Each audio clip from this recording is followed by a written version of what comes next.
Mas vamos então para o assunto que a gente vai conversar hoje. Apocalipse, capítulo 1, versículo 7. Que o Espírito Santo possa falar aos nossos corações e testificar em cada um de nós que o Senhor deseja comunicar nessa noite. Posso ouvir um amém aí? 1:7. Eis que ele vem com as nuvens, e todo olho o verá, até mesmo aqueles que o transpassaram, e todas as tribos da terra se lamentarão por causa dele. Certamente, assim será. Amém. Eu sou o Alfa e o Ômega, declara o Senhor Deus, aquele que é, que era e que há de vir, o Todo-Poderoso. Você pode dar um glória a Deus por isso? Segura sua Bíblia aberta aí. Talvez esse seja o assunto mais antigo e mais atual ao mesmo tempo. Como que pode ser uma coisa que é antiga e muito antiga e atual, tão atual ao mesmo tempo?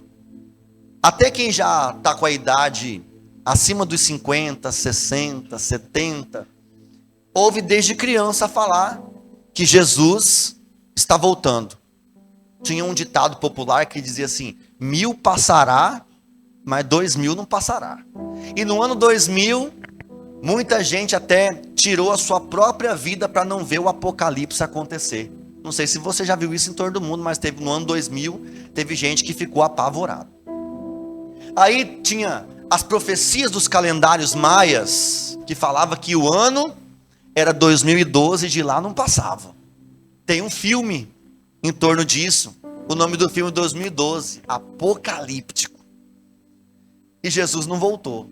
Pelo menos para quem ficou aqui, ele não voltou. Só que todo dia morre gente. E para aquele que dorme no sono da morte ou a primeira morte, Jesus voltou para ele.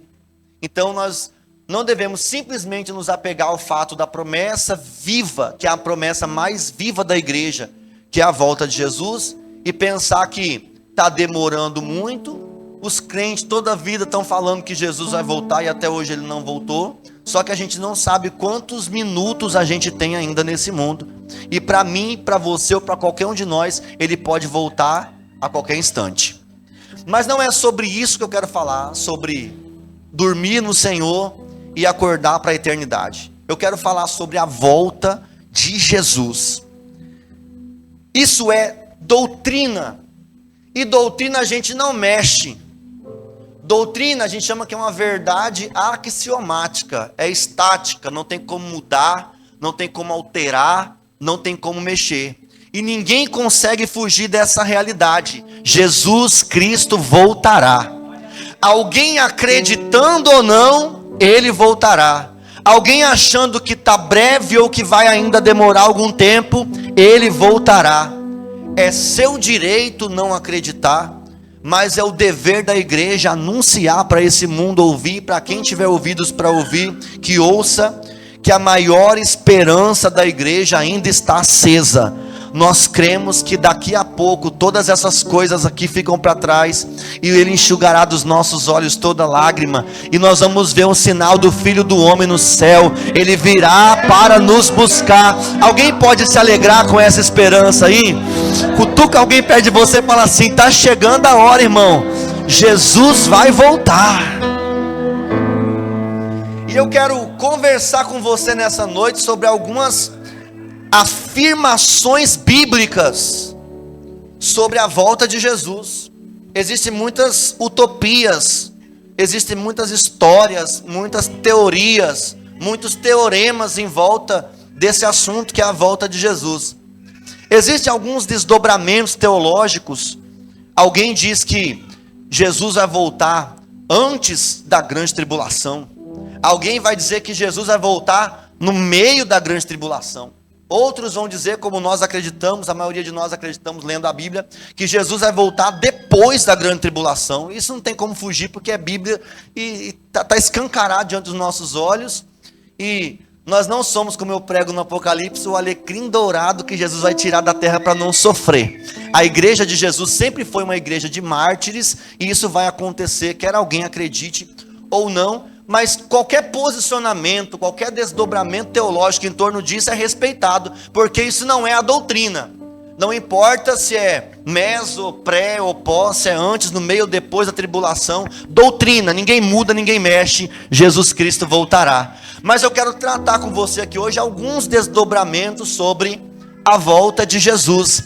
E não tem outro lugar para a gente olhar, para conversar sobre esse assunto do que para a Bíblia. E ver de fato que a palavra do Senhor, que é viva, que é eficaz, que é poderosa, que é verdadeira. E ele disse: passará o céu, passará a terra, mas as minhas palavras não hão de passar. Então vamos ver o que a Bíblia diz sobre esse dia maravilhoso que a igreja tanto espera, ou pelo menos deveria esperar, que é a volta do Senhor. O que é a volta do Senhor? Eu digo para você, a volta do Senhor é certa. Abra sua Bíblia comigo em João capítulo 14, versículo 1. Evangelho João capítulo 14, versículo 1. E nós vamos perceber que o próprio Jesus disse que ele iria voltar. Aquele que não erra, que não mente, que passa o céu, que passa a terra e a palavra dele permanece. Ele disse que voltaria, então a vinda do Senhor é certa. Se você tem papel e caneta na mão, pode anotar, porque essas referências são bom para você argumentar com alguém sobre a volta de Jesus. Capítulo 14, versículo 1, vamos até o 3, tá, Cauã? Não permitais que o vosso coração se preocupe. Credes em Deus, crede também em mim. Na casa de meu pai há muitos aposentos, em outras versões há muitas moradas. Se não fosse assim, eu teria dito a vós: portanto, vou preparar-vos lugar. E quando eu me for e vos tiver preparado um lugar, olha Jesus falando com a sua palavra poderosa: virei de novo e vos levarei para mim, a fim de que onde eu estiver, vocês estejam também. Então Jesus disse: eu estou indo para o Pai, o meu lugar está lá, só que eu vou para lá preparar um lugar para vocês, porque o meu maior desejo é que onde eu estiver, vocês estejam também. Então ele disse: não fique preocupado com isso, não se turbe o vosso coração. Para a igreja do Senhor, isso não deve ser motivo de apavoramento, de angústia, de sofrimento, de preocupação. Muito pelo contrário, essa é uma palavra de esperança. Jesus disse: fica tranquilo, não se turbe o vosso coração, crede em Deus e crede também em mim. Na casa de meu pai há muitas moradas, e se não fosse assim eu vos teria dito. Eu vou preparar lugar, e assim como eu vou preparar lugar, quando tudo estiver pronto, eu venho buscar vocês, para que vocês estejam comigo para sempre. Alguém pode glorificar a Deus por isso? Aí, salta para o versículo 28, e olha o que ele diz no versículo 28. Vós ouvistes o que eu disse, vou, mas retorno para vós. Se me amasseis, ficaríeis alegres com o fato de que eu vou para o Pai, pois o Pai é maior do que eu. 29. Eu vou-lo disse agora, antes que aconteça, para que quando acontecer, creiais. Então o que Jesus disse? Eu vou antecipando essa notícia para vocês. E ele deu essa notícia, irmãos, há mais de 2000 anos atrás. Há mais de 2000 anos atrás ele disse, eu falei isso de maneira antecipada, para que vocês creiam quando isso acontecer. Eu estou antecipando essa informação para você.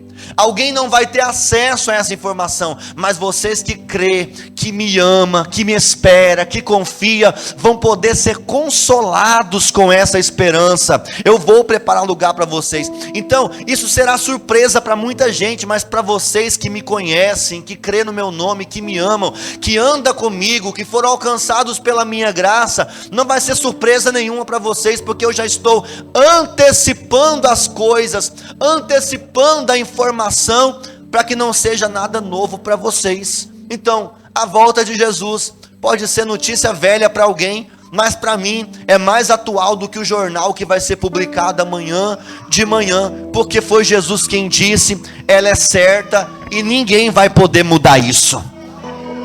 Atos, capítulo 1, versículo 9. Anota, não precisa abrir o Cauã Me Ajuda ali, para você ficar ligado. Atos capítulo 1, versículo 9. Então primeiro eu creio que a vinda de Jesus é certa, porque foi ele quem falou que volta e não tem como mudar isso. Esse testemunho do próprio Jesus foi confirmado pelos anjos no céu. Vamos ver, capítulo 1, versículo 9. Tendo dito estas palavras, foi Jesus elevado às alturas, enquanto eles o contemplavam, até que uma nuvem encobriu da vista deles. 10. E aconteceu que, estando eles com os olhos fixos no céu, enquanto ele subia, surgiram junto deles 2 homens vestidos de branco, que lhes comunicaram: homens galileus, por que estáis contemplando as alturas? Esse Jesus, esse mesmo Jesus, que dentre vós foi levado ao céu, retornará do mesmo modo como vocês o têm visto subir. Então ele disse, é certo, eu vou voltar. O testemunho foi confirmado pelos anjos. Lá no dia da ascensão de Jesus, ele ressuscita dos mortos no domingo de Páscoa, passa 40 dias pregando, ensinando e aconselhando os seus discípulos, e no 40º dia, a Bíblia diz que ele é recebido pelo Pai Celestial nos céus, à vista de todos. Todos eles viram Jesus subindo de maneira gloriosa para o céu. No meio das nuvens ele foi desaparecendo, e então apareceu no céu 2 anjos, vestidos de vestes brancas, que disseram para eles: vocês estão aí maravilhados, olhando o Filho do Homem, o Filho de Deus, subindo aos céus? Pois creem uma coisa, do jeito que vocês estão vendo ele subir, vocês também vão ver ele retornar, porque essa fiel e verdadeira promessa vai permanecer de pé, passe o tempo que passar. Então o que eu aprendo sobre a volta de Jesus? Primeiro, ela é certa, foi confirmada por Jesus e autentificada pelos anjos. Segundo, Mateus capítulo 24, versículos 42 até o 44. Por isso, vigiai, porquanto não sabeis em que dia virá o vosso Senhor. Contudo, entendei isso: se o proprietário de uma casa soubesse a hora que viria o ladrão, se colocaria em sentinela e não permitiria que a sua residência fosse violada. 44. Portanto, ficai igualmente vós alertas, pois o Filho do Homem virá no momento em que menos esperar. Então a segunda informação que eu quero te dar sobre a volta de Jesus é que ela será repentina. Ninguém espera, ninguém sabe o dia, ninguém sabe a hora. Em um outro texto bíblico, Jesus vai afirmar para os seus discípulos que nem ele mesmo sabe o dia, mas isso está reservado no coração do Pai. Será como o ladrão na noite. O ladrão, ele não avisa que dia que ele vai arrombar uma casa, porque se ele avisar, o dono da casa se prepara para defender, pega um facão, pega uma foice, chama a polícia, chama alguém para ajudar, fica ali de prontidão. Então ele disse que essa vinda de Jesus, ela será repentina, na hora que ninguém espera. Mas Jesus dá um conselho aqui: vocês devem ficar alertas. O pai de família que não sabe o dia que o ladrão virá, de fato ele não sabe o dia que o ladrão virá, então ele não espera. Só que se alguém vai ser surpreendido no dia do Senhor, não será aqueles que estão esperando por esse dia. Vai ser repentino, ninguém sabe o dia nem a hora, mas quem já está esperando, alerta. Ou seja, o que é alerta, irmão? Alerta que não está dormente, alerta que não está ignorando essa vinda, alerta que não está observando os sinais, Alerta alerta é aquele que está observando tudo que está acontecendo à sua volta. Quem está dormente? Dormente é aquele que não está observando os sinais. Dormente é aquele que vive a sua vida como se não houvesse amanhã, como se Jesus não fosse voltar. Nos dias que Jesus disse que voltaria para os seus discípulos, irmãos, eles esperavam que aconteceria a qualquer momento naquela mesma época. Tanto é que eles pegavam as suas propriedades, vendiam e depositavam aos pés dos apóstolos para investir tudo na pregação do evangelho, porque eles pensavam, se ele já está chegando, eu não preciso mais de nada, é só esperar por ele. E aqueles homens, eles tinham viva, acesa no coração deles, a esperança de que Jesus voltaria a qualquer momento. Por isso o evangelho avançou de maneira tão poderosa naquela época. Homens iletrados, sem muita experiência, sem muitos recursos, homens comuns, balançaram o mundo inteiro naquela época, por causa de uma convicção. Eles acreditavam que pouco tempo lhes restava para anunciar o reino de Deus, e que Jesus voltaria a qualquer momento. Se essa geração agora entendesse o quão iminente está a volta de Jesus às portas, a gente viveria de maneira mais intensa, mais alerta com relação às coisas de Deus. A gente não viveria dormindo como se não houvesse amanhã. Você consegue entender? Está tudo explodindo diante dos nossos olhos e tem gente que está abobalhado sem saber que dia que vai fazer. O que vai fazer? Tem gente fazendo campanha para poder prosperar nessa terra, enquanto o reino de Deus está às portas. Tem gente preocupado com ouro, com prata, com dinheiro, e Jesus está voltando. Tem gente desesperado para se dar bem nessa vida, enquanto Jesus está dizendo, está chegando a hora. As trombetas estão já, os anjos estão de prontidão para tocar a trombeta a qualquer momento. Você consegue entender a urgência dessa hora? Então, vai ser surpresa para quem não espera, mas que nós, que estamos aguardando ansiosamente o dia do Senhor, o dia em que a esperança da igreja vai estar viva diante dos nossos olhos, assim palpável. Irmãos, isso não te alegra? Nós veremos o Senhor assim como Ele é. Será lindo, irmãos. Será de surpresa para quem não espera, mas nós estamos confiantes nessa informação, nesse conhecimento, nessa volta. Posso ouvir um amém aí? Então ela é certa, ela foi dita pelo próprio Jesus, ela foi confirmada pelos anjos, ela será repentina. O que mais que eu posso dizer sobre a vinda de Jesus? Anotei aqui para não esquecer, no mesmo capítulo 24, versículos 29 a 31, Cauã. Ela será gloriosa. Ela é certa, ela é repentina e ela é gloriosa. 24, 29. Imediatamente após, eu vou contar 3, você diga após. 1, 2, 3. Daí você vai dizer depois. 1, 2, 3. Então, após, depois do tormento daqueles dias, está falando da grande tribulação. Então, a vinda do Senhor é depois, após o tormento daqueles dias. O sol escurecerá, a lua não dará sua luz, as estrelas cairão do firmamento, cairão do céu, e os poderes celestes serão estremecidos. Versículo 30. O versículo 30 diz: então surgirá no céu o sinal do Filho do Homem, e todos os povos da terra prantearão e verão o Filho do Homem chegando nas nuvens do céu com poder e grande glória. Aqui está a maior esperança da igreja. Todo olho vai ver, irmão. Vai ser glorioso, vai ser um espetáculo que vai parar o mundo inteiro. Imagina, o dia escureceu e a lua de noite não deu a luz. Como que pode o dia escurecer e a lua não dar a luz ao mesmo tempo? Irmãos, a terra é redonda. Estão dizendo que é plana, mas não tem como dizer isso. Em um lugar é dia, e no outro hemisfério é noite. Então no dia do Senhor, se aqui é dia, vai ficar de noite, e do outro lado, se é noite. Você consegue entender o que acontece aqui?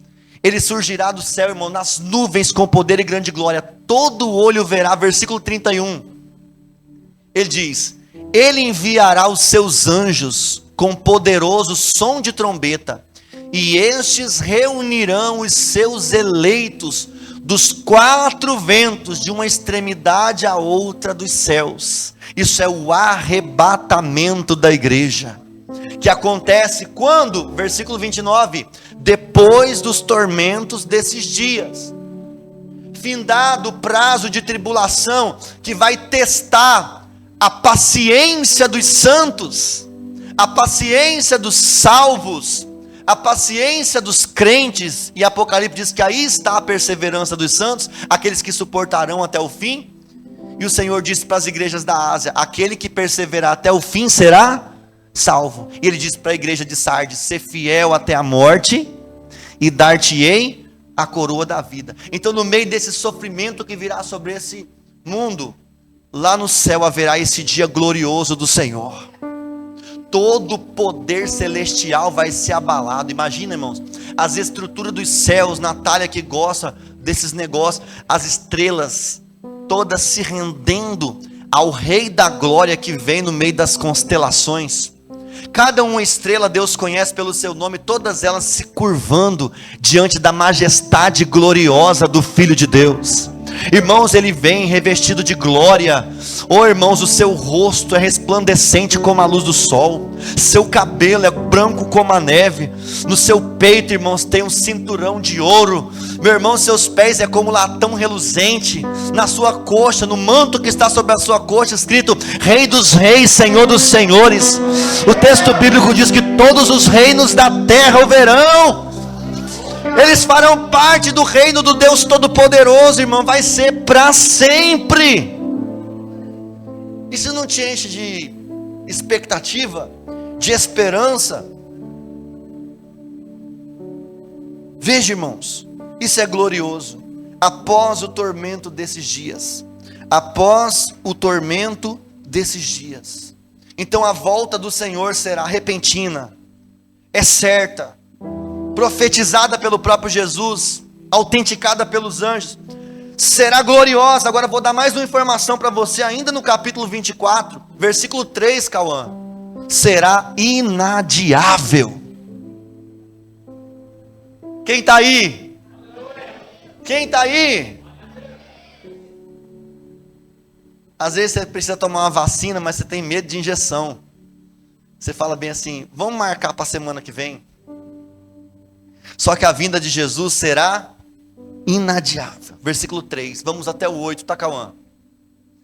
Tendo Jesus se assentado no Monte das Oliveiras, os discípulos chegaram até ele em particular e lhe pediram: dize-nos quando ocorrerão essas coisas e qual será o sinal da vinda e do final dos tempos. Então os discípulos estão diante de Jesus. Eu imagino que alguém levantou o assunto sobre a vinda do Senhor, sobre o reino de Deus, sobre o final dos tempos, e eles perguntaram para Jesus: tu és o mestre, o dono de toda a sabedoria, de toda a ciência, fala para nós, quando será? Nós queremos saber quando será. Isso é a maior expectativa da gente, que a gente fica fazendo conta. Agora, estudando Apocalipse, irmãos, a gente faz um monte de conta para entender que dia, que mês, qual é o ano, quando que começou essa contagem. Jesus disse, leiam o profeta Daniel, lá em Daniel fala das 70 semanas de ano de Daniel, que vai nos trazer fatos sobre a história. E quem tiver curioso e quiser compreender mais sobre isso, vai estudar com a gente Apocalipse na quarta-feira, que nós vamos entrar em cada um desses detalhes aí. Mas, por hora, eles estão preocupados quando vai acontecer, qual será o sinal. Aí Jesus vai e responde: cuidado para que ninguém vos seduza. Versículo 5. Pois muitos são os que virão em meu nome proclamando, eu sou Cristo, e desencaminharão muitas pessoas, e vós ouvireis falar. Psiu. Eles estão perguntando quando, qual sinal, quando, qual sinal? Aí Jesus disse, e vós ouvireis falar de guerras e de rumores de guerras. Todavia, não vos desespereis, porque é preciso que tais coisas ocorram, mas ainda não será o fim. Continua, versículo 7. Porquanto nação se levantará contra nação, reino contra reino, haverá fomes e terremotos em vários lugares. Então, o que Jesus está dizendo que é um sinal aqui, não é um sinal global. Alguém acha que só vai acreditar no Apocalipse quando acontecer uma catástrofe de âmbito global. Já aconteceu uma em 2020, que foi a pandemia, foi global. Mas o que ele está dizendo aqui agora, de fome, terremotos, não é em todos os lugares. Então alguém como nós, na terra chamada Brasil, estamos aqui, está falando que vai ter perseguição? Que perseguição? Eu vou domingo para a igreja com a Bíblia debaixo do braço, coloco lá Jesus Cristo é o Senhor, no meu Facebook, no Instagram, eu tatuo Rei dos Reis, Senhor dos Senhores no meu braço. Então eu posso servir a Deus, não tem perseguição. Fome, está falando de fome, irmão? Que fome? Não tem fome. A gente tem pelo menos um arroz, feijão e um ovo frito no prato, a gente ainda tem. Então fala, cadê a fome? Ah, tá falando de guerra, mas que guerra? E os jovens dessa geração aqui para poder lutar numa guerra? Eu ia falar uma coisa aqui agora, mas vai pro YouTube, eu não posso nem falar porque dá BO depois. Mas as pessoas estão com medo da barata, irmão. O jovem de 18 anos está com medo da barata. Então, falando de guerra. Parece que quando você fala fome, guerra, terremoto, é longe, né? Está muito longe da nossa realidade, da nossa. Mas está acontecendo, não é numa escala global. Em vários lugares. Então, a gente tem a televisão, a internet, que mostra para nós. Entra lá depois no site chamado... como que é o nome do site? Me fugiu aqui agora. Que mostra os eventos sísmicos em tempo real, em escala global. E você vai ver quantos vulcões estão em erupção agora.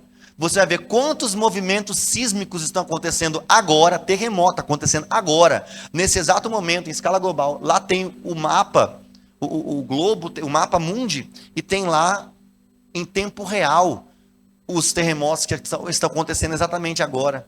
Fome, irmãos, tem países que as pessoas comem, não é muito longe, há algum tempo atrás, hoje já amenizou um pouco. Aqui no Brasil, no Nordeste, tempo de seca, por causa da seca, uma fome. Você ouve as histórias das pessoas comendo palma, calango, lugares muito difíceis, secos. Então, tem fome. Talvez você pensar em fome, você não consegue imaginar o que é fome, porque por mais que a situação financeira às vezes esteja difícil, você tem café da manhã, almoço e janta, ou se não, pelo menos um almoço, ou vende o almoço, compra a janta, mas dá. Estou falando de fome, irmãos. Olha para a África, para países difíceis, que as pessoas não têm comida, não têm água, então elas estão morrendo de fome.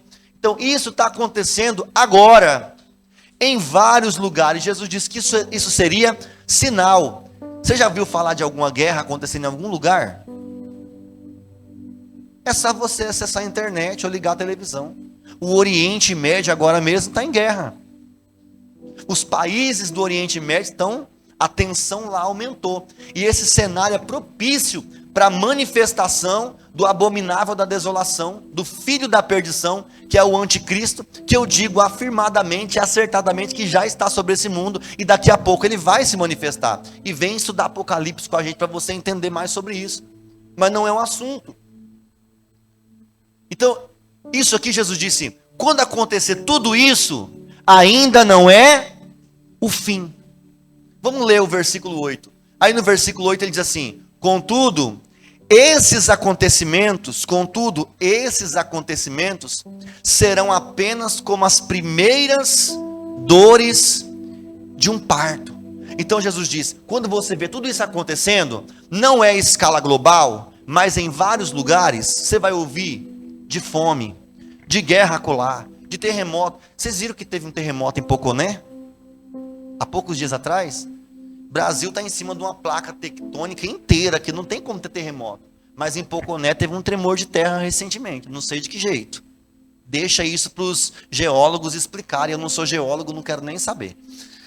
Mas vem cá, quando vocês verem terremoto, guerra, fome, rumores de guerra, país contra país, reino contra reino, nação contra nação. Vocês fiquem espertos, atentos.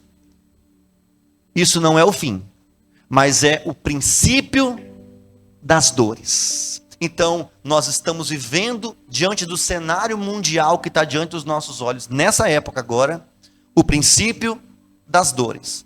E aí você vai olhar, só as mulheres que já tiveram parto normal aí, levanta a mão e fala amém. Algumas. O parto normal, andei dando uma estudada para saber, mas vocês podem confirmar e se vocês quiserem até manifestar, pode falar. Conforme a gravidez vai avançando, conforme a gestação vai avançando, o corpo da mulher vai se preparando para o momento do parto. E com essa preparação do corpo da mulher, vai vindo algumas dores. Os órgãos começam a ser exprimidos, literalmente dentro do corpo, porque a criança está crescendo, o útero vai se dilatando, até a nossa médica ali, vai se dilatando, e aí vai crescendo e vai sufocando os órgãos da mulher. Então ela começa a andar com mais dificuldade, os pés, a Gislaine esses dias estava, a André está ali, os pés ficam assim inchados, ela começa a andar assim, igual patim. O corpo vai sentindo dor, para levantar é uma luta, para sentar também, e essas dores vão só aumentando até chegar aquilo que a medicina chama de contrações de preparação. Não é a contração para ter o neném, mas é dores que vão surgindo no corpo da mulher, que já é um ensaio para o momento do parto. Então, Jesus disse, quando essas coisas estiverem acontecendo, não é o fim ainda, mas é o começo, são as primeiras contrações, são as contrações de preparação. Só que, à medida que a gestação avança e vai chegando o dia do parto, as dores vão aumentando, e de repente os intervalos entre uma dor e outra vai diminuindo, porque talvez é uma dor hoje e outra semana que vem. Dali a pouco é uma dor hoje e outra amanhã. Daqui a pouco é 5, 6 num dia só. Até chegar a hora. Então o intervalo dessas dores vai diminuindo. Só as mães que já tiveram filho normal, é isso mesmo que acontece? Então vai indo. E a hora, e ela sabe que está chegando a hora. Aí acontece um fenômeno de repente. Eu disse para você agorinha que a volta do Senhor é repentina. E de repente estoura a bolsa. Aí é a hora. Sabe o que acontece ali? Chegou a hora. E quando chegou a hora, irmão, não tem como eu falar assim, mas eu não estou afim de ter neném hoje. Eu quero que tenha na data que a minha mãe nasceu. E a minha mãe nasceu daqui 2 semanas. Então, aguenta aí, acabou essa estourada. Semana que vem você nasce. Tem como? Não. Então a volta do Senhor é inadiável. Quando a natureza diz para a mulher, é agora, vai nascer ali, agora. Não tem como adiar para outro dia. Então a volta do Senhor, ela será repentina, gloriosa e será inadiável. Já está marcado na agenda de Deus o dia e a hora, vai acontecer. E na hora que acontecer, não tem tempo do crente desconcertado falar assim, peraí Senhor que eu não pedi perdão ainda, peraí Senhor que eu estou brigado com meu marido, peraí Senhor que eu preciso arrepender dos meus pecados. Não tem como. Peraí, Senhor, semana que vem que eu não pedi perdão ainda e o fulano está no outro estado, dentro de uma fazenda, não pega internet, como que eu vou ligar para ele? Peraí, Jesus, não volta ainda não. Inadiável.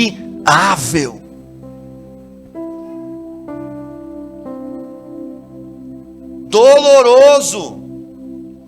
Sofrimento. Aí você fala, pastor, você falou para nós que ia pregar sobre a esperança da igreja, e agora você está falando de dor, de sofrimento. Como assim? Esperança, dor, sofrimento, não combina, não casa. Eu preciso mostrar para você João, capítulo 16, versículos 21 e 22. João 16, 21 e 22. Jesus disse, a mulher que está dando à luz, sofre dores e tem medo, porque chegou a sua hora. Mas quando o bebê nasce, ela já nem se lembra da angústia, por causa da alegria de ter vindo ao mundo seu filho. A mulher sofre. Aquele filho dentro da barriga dela é o motivo daquele sofrimento. Só que na hora que o neném nasce, ela quer estrangular a criança porque ele causou tanta dor? Não, ela ama mais do que a sua própria vida. É doído. Depois que a criança nasce, é só alegria, porque o filho que ela esperou durante 9 meses, que ela fez o chá de revelação, que ela preparou o quarto dele, que ela comprou a roupinha dele, que a família inteira celebrou quando recebeu o resultado do exame que ela estava grávida. 9 meses, e quem fica grávido não é só a mulher grávida, quem fica grávida é todo mundo que está em volta de uma mulher grávida, fica grávida. Nós passamos por isso recentemente. Essa igreja ficou grávida 4 vezes ao mesmo tempo. Está ali as crianças no colo das mães, e tudo profetizado, graças a Deus. Deus me deu uma palavra no retiro do ano retrasado, que 4 mulheres iam engravidar ao mesmo tempo na igreja, e cumpriu aí, tá? O último vai nascer mês que vem, pelo menos para saber que o que Deus fala, Deus cumpre. Mas vem cá, nem lembra mais da tristeza, da angústia, da dor, agora só quer abraçar o seu filho. 22, também vós agora estás tristes, apreensivo, este é o momento de sofrimento, mas eu vos verei de novo, e então muito vos alegrareis, e mais, ninguém tirará a vossa alegria. Ai, pastor, estou com medo da tribulação, o anticristo vai vir na minha porta, vão escanear a minha íris, para poder me achar em qualquer lugar desse mundo, Senhor, e agora eu estou com medo, vai ter perseguição, vai ter tanta coisa ruim. Essa dor, irmão, nós não vamos nem lembrar dela, quando o filho nascer, e quando o filho nascer, irmãos, não abrir e fechar de olhos, assim como o relâmpago sai do oriente e se mostra até o ocidente, assim será a vinda do Filho do Homem, gloriosa. Então ela é inadiável, esse sofrimento, irmão, tudo faz parte do processo, do tamanho do gozo, da alegria que o Senhor vai nos proporcionar, quando nós estivermos para sempre com Ele. Diz, dali em diante, nunca mais ninguém vai tocar na alegria de vocês, nunca mais ninguém vai tomar a alegria de vocês, nunca mais ninguém vai tirar a alegria de vocês. Quem pode dar um glória a Deus por isso? Para concluir, diga assim, a vinda do Senhor é certa, repentina, gloriosa, inadiável.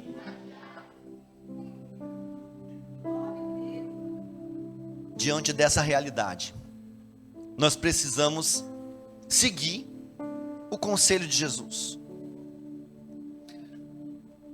Lá em Atos, no capítulo 1, Jesus está falando para os discípulos: eu vou revestir vocês do Espírito Santo. Vocês serão minhas testemunhas em Jerusalém, na Judéia, em Samaria, até os confins da terra. Aí um judeu desapercebido, desatento, levantou a mão: quero falar. Fala. Ele perguntou para Jesus bem assim: que tempo será que o Senhor vai resgatar, devolver Israel para o seu domínio político novamente? Que o Senhor vai restaurar essas coisas? Porque naquele período Israel estava debaixo do domínio de Roma.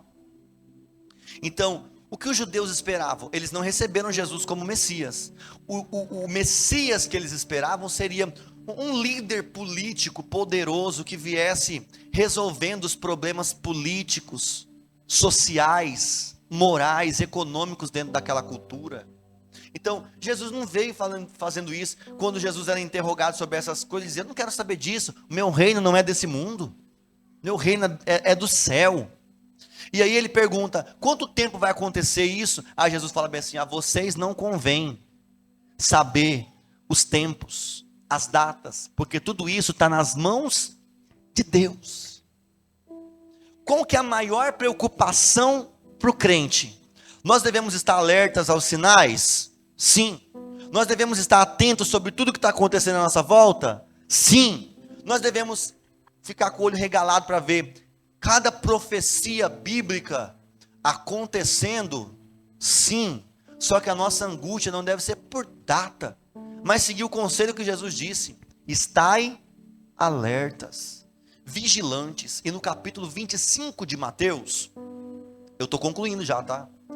Para deixar de alerta, enquanto ele está falando sobre todas essas coisas relacionadas à sua vinda, ele vai contar 3 parábolas. Eu não vou entrar muito dentro desse texto, nem vou ler com vocês, só vou mencionar aqui. Mas ele vai, através dessas 3 parábolas, dar 3 conselhos para quem entendeu o que ele acabou de dizer, que a vinda dele está próxima, que ela será repentina, que ela será gloriosa, que ela será de repente, que ela não será inadiável. Vocês entenderam isso? Entendemos. E agora? Agora que eu sei que ela será gloriosa, inadiável, repentina, o que eu faço com essa informação? Tem gente que escuta isso e entra em pânico, entra em desespero. Só que o conselho de Jesus, através dessas 3 parábolas, anota para você ler em casa. Mateus 24, do 45 ao 51. A parábola do servo bom e do servo mau. Mateus 25, do 45 ao 51. Ele diz assim: qual é o servo, Jesus contando a parábola, que o Senhor foi para um lugar distante e deixou na mão dele o cuidado sobre os seus bens, para cuidar do que é dele, para trabalhar com o que é dele. E na hora que esse Senhor voltar, bem-aventurado o servo que ele encontrar fazendo assim. Então ele está dizendo, Enos, que o Senhor entrega a propriedade dele nas mãos de uma pessoa para cuidar, e ele vai, não avisa que dia que vai voltar. Ele diz: bem-aventurado aquele homem que quando ele voltar, o Senhor o encontre cuidando daquilo que ele mandou cuidar, fazendo aquilo que ele mandou fazer. Só que por outro lado ele diz: alguém recebeu essa missão, alguém recebeu essa responsabilidade de cuidar daquilo que era do Senhor. O Senhor demorou demais para vir. Ele falou: está demorando muito, não vai vir mais não. Já passou tanto tempo, acho que ele morreu. Sei lá. Aí começou a maltratar os seus irmãos, começou a deixar as coisas desleixadas. A Bíblia diz que ele começou a beber com os beberrões, a comer com os comilões. Então ele chutou a jaca, falou: eu não quero nem saber. Quando o Senhor voltou, esse servo foi pego de surpresa. Como se alguém deixasse você para varrer o quintal da casa dele e dissesse: quando eu chegar eu quero o quintal limpo. Aí todo dia você levanta, vai lá e varre o quintal, porque você não sabe que de repente naquele dia ele pode vir e o seu quintal vai estar limpinho. O servo falou assim: não veio ontem, não veio hoje, amanhã também não vem. Acorda e fala: sabe de uma coisa? Eu não vou varrer a coisa nenhuma. E é no dia que ele não varreu é que o Senhor chega. Que alerta vem com essa mensagem? O alerta de que não permita que esse engano de Satanás de que está demorando, os crentes falou que ele vem e não veio. Vem nada, isso é conversa de crente. Essa história aí está muito batida já, Jesus está voltando. Que voltou nada. E achando, está demorando, e o tempo vai apodrecendo a fidelidade dessa pessoa. E ela vai esfriando na fé, deixando de fazer aquilo que o Senhor mandou ela fazer. E na hora que o Senhor voltar, ele está surpreendido. Então o primeiro alerta é: esteja vigilante. Viva todos os dias da sua vida como se Jesus fosse voltar naquele dia. Pastor, mas eu não estou vendo ainda a tribulação, eu não estou vendo ainda o anticristo, e Jesus só vai voltar depois? Então quando começar o bicho pegar mesmo, aí eu vou me converter, aí eu vou para a igreja, aí eu vou aceitar Jesus, aí eu vou batizar. Você não sabe se para você ele vai voltar amanhã de manhã, outro dia. estava aqui pregando. O irmão Washington, sentado por ali, e eu pregando. Você não sabe o dia de amanhã. Você não sabe o que vai acontecer depois. Quem estava aqui lembra que eu falei, o Senhor pregando, eu pregando sobre o Senhor que apareceu para o servo e disse assim: essa noite pedirão a sua alma, o que tens preparado? A gente não sabe o dia de amanhã. Contei a historinha do cortador de cana, todo mundo rindo. Eu falei, a gente não sabe o que vai ser amanhã, não sabe o que vai ter amanhã. E falei assim, né, Washington? Ele só balançou a cabeça assim. Era um domingo. Na terça-feira ele passou mal. E se eu não me engano, demorou uns 10 dias na UTI. E nós o sepultamos em seguida. Nós que não deu nem isso. Algumas semanas depois, a gente estava lá fazendo o ofício fúnebre dele. Ele estava aqui ouvindo. Dizer que se prepara, você não sabe o dia de amanhã. Ele não sabia. Eu não sabia. A igreja não sabia. Ninguém sabia. Porque na verdade ninguém sabe o dia nem a hora. A pandemia veio dizendo para a gente que o dinheiro, tem gente que tinha muito dinheiro, mas não conseguia achar o oxigênio para comprar, para respirar. E tinha um que não tinha nem R$1 no bolso com o Covid, sobreviveu, e o outro milionário, no Albert Einstein, no Sírio-Libanês, morrendo de bica, rico, com dinheiro. Então, a gente nunca sabe o dia de amanhã. Então, o tempo da preparação é hoje, é agora. Eu preciso estar com a minha casa arrumada hoje, porque eu não sei se quando eu deitar para dormir agorinha, se amanhã cedo eu vou amanhecer com vida. E isso pode ser uma surpresa de alguém não estar preparado. E a gente precisa se preparar. Eu falei isso lá no albergue ontem. Pergunta, o Anacleto estava comigo. E adivina. Eu fiz o apelo, disse, pode ser hoje. Você não sabe. O Pai está te esperando hoje. Quem quer entregar a sua vida para Jesus? Aí teve um que falou assim, eu quero. E veio. Aí teve um que levantou a mão assim na hora do apelo e falou bem assim, tem como eu querer só uma oração? Como que é, irmão? Falei para ele, você não quer Jesus, você quer uma oração. Eu só quero uma oração. Eu falei, você está vendo? Quer a bênção, mas não quer o dono da bênção. Dos crentes só quer uma oração. Põe a mão na minha cabeça. E tem pastor que delude a pessoa, faz uma campanha. Tem gente que está com a alma condenada ao inferno e está fazendo uma campanha para ganhar um carro. Tem gente que está com a vida toda torta e não sabe se Jesus voltar para ele hoje, ele desce. Mas está fazendo uma campanha para a empresa dele arrumar dinheiro, para pagar os devedores. Então você percebe como que esse mundo está desconexo? A gente não sabe nem o que é prioridade mais. Irmãos, a nossa prioridade é ter o nosso nome escrito no céu. A nossa prioridade é ter o nome escrito no livro da vida. E isso é para quem reconhece a Jesus Cristo como seu único, suficiente Salvador e Senhor da sua vida. Que não tem outro Senhor, que não tem outro Deus, que é só Ele, o único digno, o único nome que está acima sobre todo nome. Então, o cara queria, pastor, põe a mão na minha cabeça e faz uma oração para mim, eu só quero isso. Eu não quero andar na presença de Deus, eu não quero conhecer Deus, eu não quero Jesus, eu não quero saber de Bíblia, eu não quero saber de nada de Deus. Eu quero viver minha vida do jeito que eu quiser, mas eu quero que na hora que o crente vem aqui, põe a mão na minha cabeça, faz uma oração para Deus me abençoar. Como que eu vou dizer, como que eu vou orar na cabeça do ser humano desse? Senhor, que tal o seu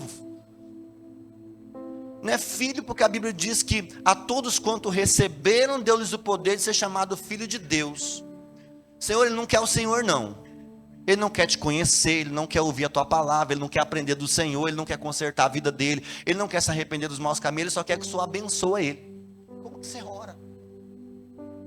Aí você fala, Senhor, tem misericórdia dele, se apresente para ele, Senhor, ele precisa te conhecer.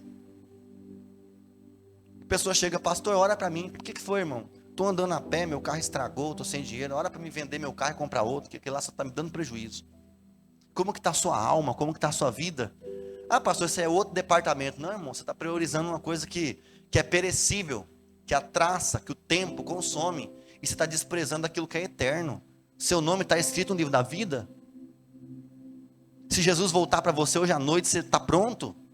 Porque se a resposta para essa pergunta for não, esquece campanha, esquece qualquer coisa, o que você precisa é conhecer Jesus. Porque até que você o conheça e você e ele sejam um, assim como ele e o Pai é um, até então, meu irmão, você não precisa de nenhuma bênção, você só precisa conhecer Jesus.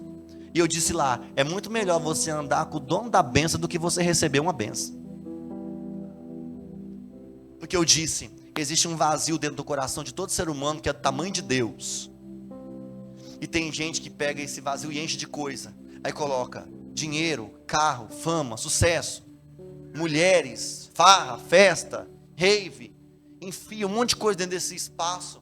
E quando vai ver, está lá na mesma depressão, na mesma tristeza, na mesma angústia. E nada que ele coloca lá dentro. A pessoa fala assim, eu estou solteiro, quando eu casar vou ser feliz. E casa, e está o vazio lá. Ah, quando eu tiver filho, eu vou ser feliz. Aí tá, tem 10 filhos, vazio continua lá. Aí quando eu construir minha empresa, constrói a empresa, está lá. Ah, quando eu começar a ganhar dinheiro, aí está lá. Aí agora quando eu viajar de férias para o exterior, aí vai colocando, irmão, colocando. Mas não coloca Jesus no lugar que é dele. E quando Jesus não está no lugar dele, todas as outras coisas estão fora do lugar. Se ele não for o primeiro, tudo está fora do lugar. Então, revise as suas prioridades, porque você e eu não sabemos o que pode acontecer amanhã. E isso não é, vou para a sua religião, vou para a sua igreja. É no seu coração, irmão, que você entrega ele a Jesus e você diz, Senhor, Tu és o meu Salvador, o meu Senhor, eu confio em Ti, eu quero viver para Ti, eu quero Te conhecer. Eu não conheço o Senhor. Outro dia eu perguntei para a pessoa, para ela falar, pelo menos, perguntei se ela era cristão, disse que sim. Falei, fala aí 5 frases que Jesus falou, não sei nenhuma. Como você é cristão e não sabe nem que o seu Senhor disse? Como? Estávamos assistindo um documentário de uma outra religião que não é a nossa. E lá eles são obrigados a fazer 5 orações por dia. De joelho. Não é servo de Deus não, tá? É uma religião que prega maldade. 5 vezes por dia eles param o que estão fazendo para poder se relacionar com o Deus deles. Aí tem crente que vem para um culto de domingo e se passar 5 minutos do horário que está previsto para o culto terminar, ele vai embora reclamando dentro do carro, porque o pastor passou 5 minutos e amanhã ele tem que trabalhar cedo. E nós estamos falando de prioridades.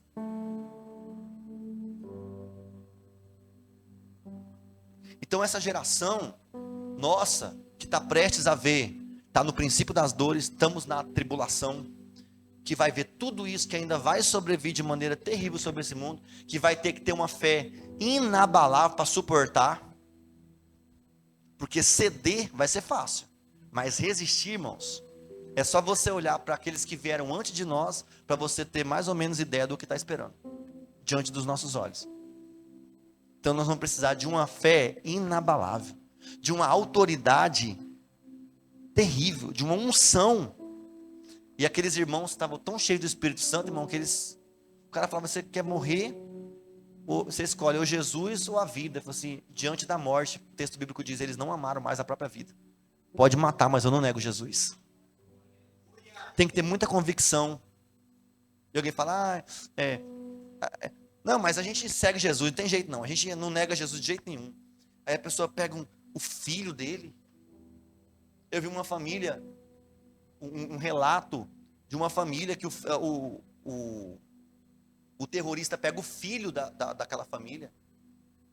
E os crianças falam, nega papai. E o papai fala assim para eles, fica quieto, não fala nada não. E a mãe acalma os filhos e o pai está lá irresistível. E a pressão era sobre o pai. Você não vai negar? Não. Então ele falou assim, o primeiro vai ser os seus filhos. E ele vê os filhos dele morrer na frente deles, não negou Jesus. Irmãos, isso é uma coisa que só alguém revestido de uma convicção tão violenta em Deus, é uma coisa sobrenatural, irmão, para suportar isso. Não é qualquer coisa. E quando a gente fala, irmãos, desce na olaria de Deus, busca a presença de Deus, busca revestimento espiritual, e tem gente perdendo a batalha por uma galinha, vai ter que enfrentar esse tipo de coisa. Tem gente perdendo a batalha, irmão, por coisas simples. Meu coração está doendo. O que foi? Fizeram uma festa e não me chamaram. Eu não vou mais na igreja não, pastor. O que foi? Eu fiquei doente, não teve um filho de Deus que fez um telefonema para mim, para me ligar. Como que você vai falar com uma pessoa dessa que magoa porque passou por mim e não me cumprimentou? Outro dia eu vi uma irmã falando bem assim, a Luciana estava comigo.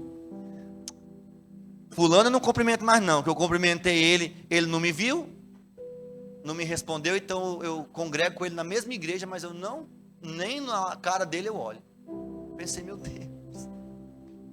Você percebe? A gente perdendo, irmão, batalha para coisa pequena, enquanto tem uma coisa gigante diante dos nossos olhos, nós vamos precisar de muita autoridade de Deus para poder viver. Então, o primeiro alerta é que quando o Senhor voltar, Ele te encontre fazendo o que Ele mandou fazer. Aí depois Ele conta no capítulo 25, versículos 1 a 13, a parábola das 10 virgens, 5 sábias e 5 loucas. As 10 virgens, quem já ouviu essa parábola das 10 virgens? Tinha 10 virgens, 5 loucas e 5 prudentes. Qual que era a diferença entre elas? Se eu trouxesse as 10 e colocasse aqui na sua frente agora, você não ia saber qual que era a louca, qual que era a prudente. Porque elas estavam congregando na mesma igreja, ouvindo os mesmos cultos, fazendo as mesmas coisas, tudo igualzinho, não tinha diferença entre elas, todas com a lamparina na mão, todas com lamparina acesa, todas devidamente vestidas para encontrar, todas preparadas. Só que o que diferenciava 5 loucas de 5 prudentes era que as loucas não tinham azeite de reserva. Que pensou que o que tinha já era o suficiente. E eu te digo nessa noite, o que você tem não é suficiente. Você precisa encher mais. Porque o que vai fazer diferença na sua vida não é o que você tem agora, mas é o que você tem armazenado para o dia do caos. Eu não estou falando de estocar comida. Eu não estou falando de fazer um bunker para entrar dentro igual o pessoal está fazendo. Mas eu estou falando de você estar no lugar mais seguro dessa terra. Debaixo do esconderijo do Altíssimo e à sombra do Onipotente. Aí quando ouviu um grito meia-noite, as 10 estavam dormindo. Aí veio o noivo, as 10 acordaram. Precisa acender a lamparina. As prudentes estavam lá, opa, tem azeite aqui que eu reservei. Acendeu. Aí as loucas, me empresta a sua, me empresta só um pouquinho de azeite. Falou assim, não dá tempo. Vai lá e vai no mercado e compra azeite. Vai correndo que dá tempo. Aí elas deixam para buscar na hora que não dá mais tempo.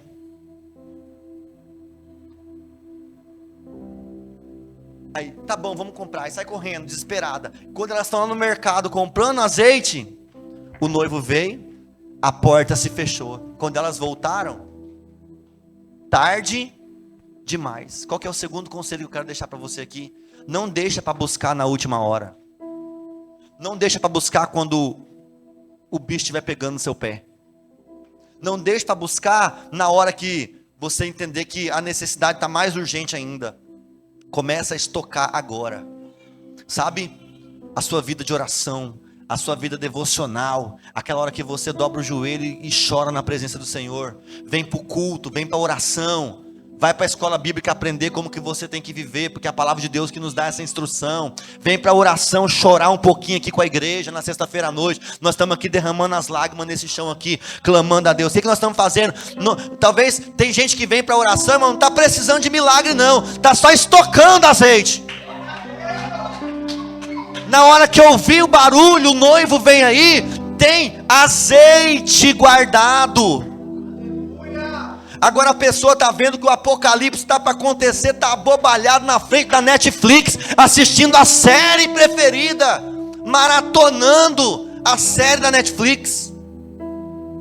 Não é errado você assistir a série da Netflix, mas desde que isso te roube da sua comunhão com Deus, irmãos. Você pode ter lazer, não é pecado não. Só que se a sua vida com Deus não estiver em dia, esquece o lazer, vai para os pés da cruz. Porque no dia que você precisar de socorro, o lazer não vai te socorrer. Eu não vou porque eu vou sair com os meus amigos. No dia da sua aflição, seus amigos não vão poder te socorrer. E por fim, a parábola dos 10 talentos. Ele entregou 5 talentos para um, 2 talentos para o outro, 1 talento para o outro, segundo a sua capacidade. Ele não foi dando qualquer coisa para qualquer pessoa. Primeiro, Dani, ele escaneou a pessoa, entendeu a capacidade que aquela pessoa teria de frutificar, e uma vez isso conhecido, ele entrega a quantidade de talento para cada um conforme a capacidade que ele tem.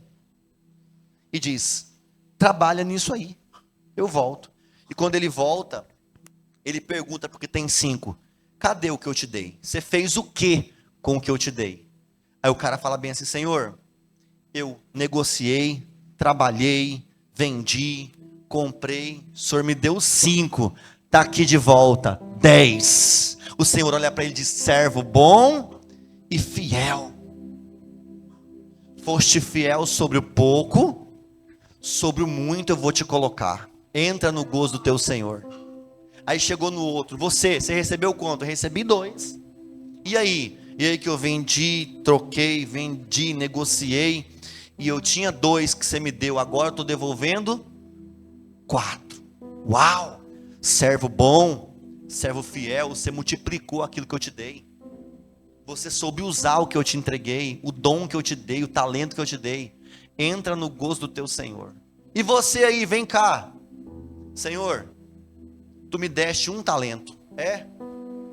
E aí? Eu tive medo. Quem que é o Senhor? O Senhor dessa parábola aponta para quem? Deus.